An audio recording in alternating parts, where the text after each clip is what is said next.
In the 5th century AD, the Western Roman Empire succumbed to the incursion of various migrating tribes, paving the way for the emergence of new kingdoms. Concurrently, the Eastern Roman Empire experienced a period of growth and prosperity. The 6th century witnessed significant events during the reign of Justinian the Great, where Roman forces under his leadership reclaimed Africa, Italia, and portions of Hispania. The costly military campaigns and the onslaught of a devastating plague strained the resources of Constantinople. Subsequently, the overextended empire began to retreat under external pressures, with the government compelled to direct its limited resources towards countering the more imminent threat posed by the Sasanian Empire. In 602 AD, Emperor Maurice faced a military uprising orchestrated by a figure named Phocas, resulting in the assassination of the legitimate ruler and the ascent of Phocas to power.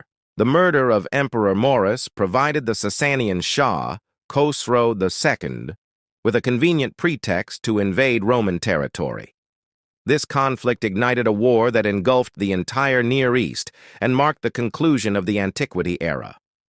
The ensuing decades were profoundly influenced by the actions of one man, Heraclius. His accession to the throne propelled him into a formidable war against the Sasanians, where, against all odds, he achieved victory. Following this triumph, Heraclius devoted his efforts to reunite the Roman populace. Yet, as the dust settled in the Middle East, a new challenge emerged, as the forces of Islam surged forth from Arabia, fundamentally altering the geopolitical landscape. Syria, Palestine, Mesopotamia, and Egypt succumbed to the military advances of the Islamic armies. Similarly, Heraclius and his empire found themselves bereft of the strength to resist these new invaders. As a result, he solidified his legacy as the emperor who had ruled for an excessively long time. In response, the Arabs capitalized on this situation, expanding their influence and seizing control of North Africa. They confined the fragmented Roman territories mainly to Anatolia, and their advancing attacks toward Constantinople marked a dire struggle for survival. The Eastern Romans lost their status as the dominant force in the Mediterranean. The era of antiquity had unmistakably come to an end, ushering in the Byzantine Dark Ages. In late November 602 AD, the revolt of Illyricum's armies against Emperor Maurice led to the violent seizure of power by Phocas, marking the first usurpation in over a century. The new ruler faced immediate challenges from enemies both within and outside the empire. Initially, Phocas sought to eliminate potential threats by targeting key members of the former administration. Peter died during the upheaval, Commentiolus was executed, and Philippicus was exiled. The popular Priscus was spared and elevated to command the imperial guard, while Maurice's widow and daughters were exiled to a monastery. Renewed attacks against Roman positions in Italy ensued, with Phocas reinstating Smaragdus as exarch to confront the combined efforts of the Lombards, Avars, and Slavs. Dalmatia suffered devastation, and cities in the Po Valley fell one after another. Among Maurice's loyalists, Narses remained in Mesopotamia, rebelling against Phocas and seeking assistance from King of Kings Khosrow II. Khosrow agreed, invading and dispersing a local army. Rumors circulated that Theodosius, Maurice's son, had survived the usurpation. A man claiming to be Theodosius was declared emperor in Edessa, reminiscent of Maurice's earlier mission to reinstate Khosrow. Just as Maurice had sent Narses to reinstate Khosrow a decade earlier, Khosrow could now justify his invasion by aiding Narses and supporting the claim of the former imperial dynasty. Following an extended siege, Khosrow captured Dara, while General Leontius arrived in Mesopotamia and recaptured Edessa. Narses fled, and when offered mercy by Phocas's nephew Domentiolus, he eventually surrendered. Transported to Constantinople, the man faced execution by burning. Around the same period, a conspiracy against Phocas came to light, resulting in the execution of those involved, including Constantina. Despite the death of Narses, The Sasanians remained undeterred and defeated General Leontius, who was swiftly replaced by Domanciolus. To appease the Avars and move troops from Illyricum to Mesopotamia, Phocas offered a substantial tribute, while unable to allocate resources for the struggling Exarch of Ravenna, Phocas made concessions to the Lombards, leading to a truce with Smaragdus and Agilulf in Italy. Under Witteric, the Visigoths made gains in the province of Spania during the peaceful reign of Recared. In the capital, Priscus married Phocas's daughter Domencia, creating a potential claim to the throne. However, tensions between the two men began to escalate. For the papacy, Phocas elected Pope Bonifacius III, acknowledging Rome's religious primacy over Constantinople and consenting to convert the Pantheon into a church. Phocas enjoyed popularity in Italy due to his policies towards the Lombards, which brought peace to the peninsula. However, his lack of legitimacy undermined his standing in Constantinople, leading him to ruthlessly deal with enemies. This situation prompted Priscus to contact the Exarch of Africa and incite a revolt. Military defeats against Persia worsened Phocas' position, and Heraclius saw an opportunity to rebel. Coins were minted depicting Heraclius and his son as consuls. Heraclius' nephew Nicetas was sent to take Egypt from loyalists, gathering Berber allies along the way. In Mesopotamia, Shahrbaraz continued the progress by Meanwhile, in Armenia, the Romans continuously lost ground, with Shaheen defeating Domanciolus near Theodosiopolis. The city surrendered, supporting the claim of the pretender Theodosius. Shaheen led a raid to Chalcedon, just within sight of Constantinople. In Egypt, Nicetas took Alexandria, aided by wavering loyalties. A loyalist force under Bonosus arrived, initially reversing gains, but after brutal fighting, the rebels emerged victorious, cutting the grain supply to Constantinople. Defeated, Bonosus abandoned the defense of Egypt. The Jews of the Levant revolted, causing violence in urban centers. Phocas faced riots and lost ground against two enemies. Roman forces in Mesopotamia were depleted due to the revolt, allowing the Persians to occupy every city up to the Euphrates. Heraclius, recognizing an opportunity, sailed with a fleet towards Constantinople. Phocas's support waned and Priscus, controlling the imperial guard, refused to help. Heraclius won a naval battle near the capital, leading to Phocas's defeat. Heraclius asked, "Is this how you have ruled, wretch?" To which Phocas replied, "And will you rule better?" Heraclius killed him on the spot, and the pretender was crowned emperor. Heraclius faced challenges from Sasanian armies pouring into Syria. Commentiolus, Phocas's brother, still commanded troops in Anatolia. Heraclius sought to stabilize his position by negotiating with Philippicus, but Commentiolus imprisoned Philippicus shortly before his own murder. Negotiations with the Persians failed, and the war turned into a disaster. Antioch and Emesa fell, and Shaheen captured Caesarea in Cappadocia. Priscus intervened and besieged the enemy inside the city, but when he failed to secure a decisive victory, Heraclius saw an opportunity. Inviting Priscus to Constantinople, Heraclius accused him of treason, publicly humiliated him, and exiled him to a monastery. Heraclius replaced domestic rivals with his family members, and Philippicus took the lead in the army to campaign in Armenia. To alleviate the financial strain of the war, Heraclius and Patriarch Sergius issued a law cutting costs on the imperial bureaucracy and church staff.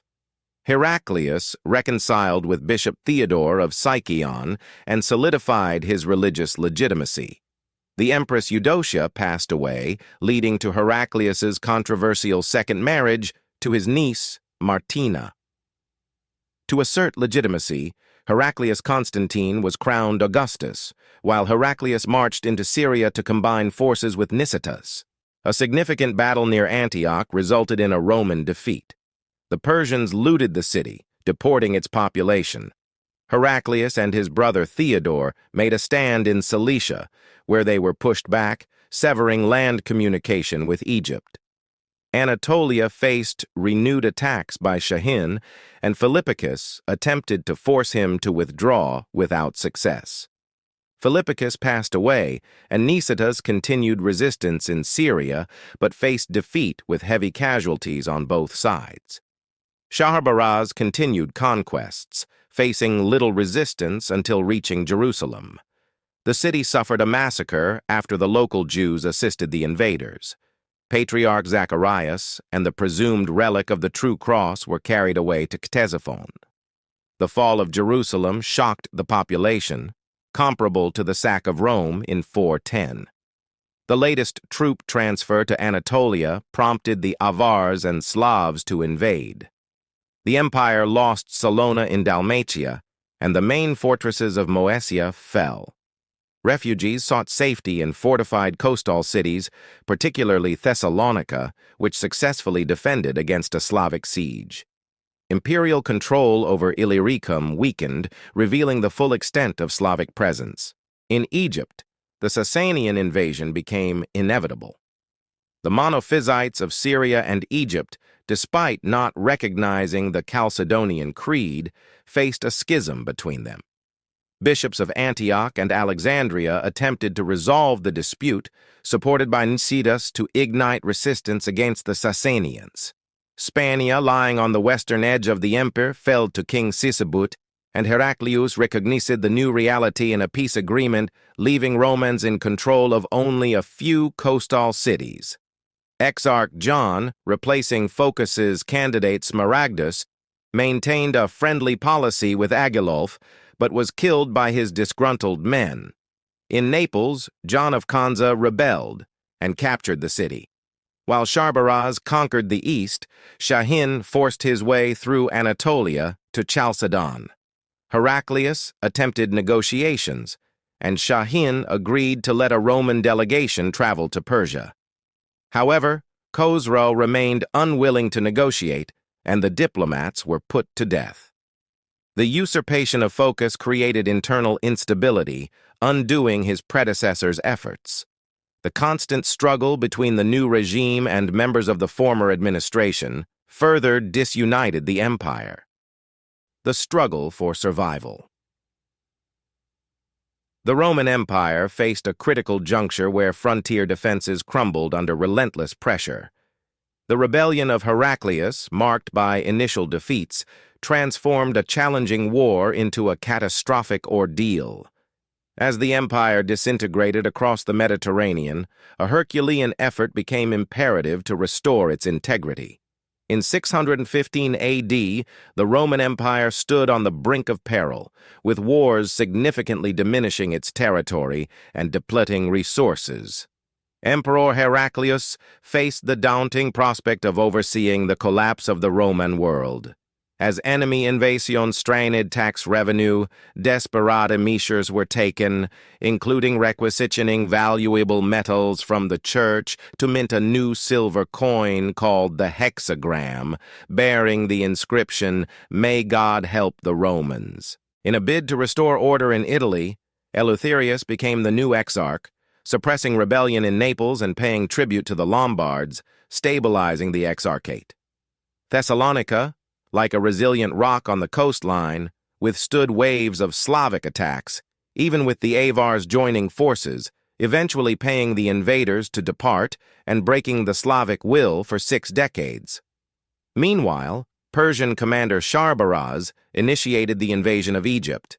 The Monophysite locals showed minimal defense effort, leading to the siege of Alexandria. Simultaneously, Eleutherius rebelled in Italy, but his soldiers killed him before he could be crowned emperor in Rome. Alexandria fell, prompting Nicetas to retreat to Constantinople, where the loss of Egypt forced Heraclius to end the government's grain dole. Catastrophic events continued, with a fresh wave of plague sweeping through the empire. Heraclius briefly considered relocating the capital to Carthage, but Sergius persuaded him otherwise. Anatolia became a contested province, continuously attacked by Persian armies, resulting in the temporary conquest of cities, including Ancyra in 620. As the war progressed, Heraclius prepared for an upcoming military campaign in 622, gathering intelligence and studying military manuals. In 622, Heraclius marched east, conducting military training and making religious speeches in Anatolia. He outmaneuvered Sharbaraz, winning the first significant victory of the war, boosting morale. However, the war's impact extended to the imperial inner territory, with attacks on Crete and Rhodes by Slavs and Persians. The Avars needed appeasement before Heraclius could resume campaigns, leading to a treacherous ambush during a diplomatic encounter. Despite the Avars penetrating the Anastasian walls and ravaging the area, they did not attack Constantinople itself. Both sides settled for a fragile peace treaty with the government paying 200,000 solidi. In Spania, the Goths captured the last Roman-held cities as imperial troops evacuated the province. In April 624, Heraclius embarked on a new campaign, leaving Constantinople under a regency council, accompanied by Empress Martina. The campaign's first milestone was Caesarea, where Heraclius presented possibly fabricated letters from Khosrow, galvanizing troops against the enemy.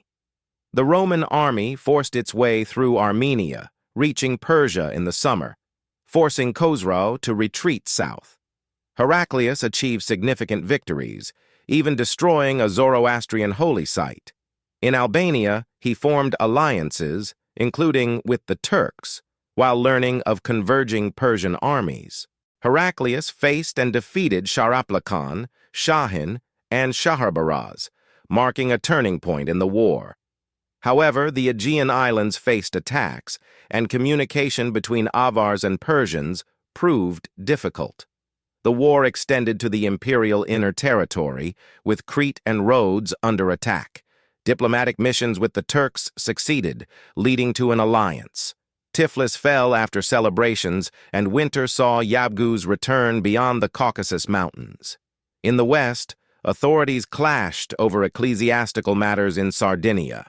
Heraclius shifted his strategy, targeting Mesopotamia. Khosrow ordered Sharbaraz to act, leading to a feigned retreat and a defeat near Nineveh.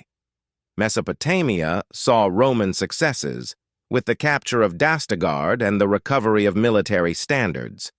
Despite Heraclius's calls for peace, Khosrow refused to negotiate. While peace was established with the Sasanians, Sharbaraz retained control over the eastern provinces. Negotiations with Kavad led to a peace agreement, including the release of prisoners of war, war reparations, and the evacuation of occupied territories. Despite peace, Sharbaraz remained active, challenging Kavad, who died by September. Heraclius negotiated with Sharbaraz, offering the True Cross for assistance in taking power in Persia. After 5 years of intense campaigning, Heraclius returned to Constantinople in victory, reuniting with his family amid celebrations. The Holy Lance, Sponge, and True Cross were paraded, marking the end of the Great Persian War. Heraclius, having navigated the empire through its most dreadful crisis, solidified his place as one of its greatest leaders. The Romans' victory was attributed to Heraclius's strategic campaigns in the peripheral yet strategic Armenian mountains, while the Theodosian walls demonstrated their efficacy in protecting Constantinople.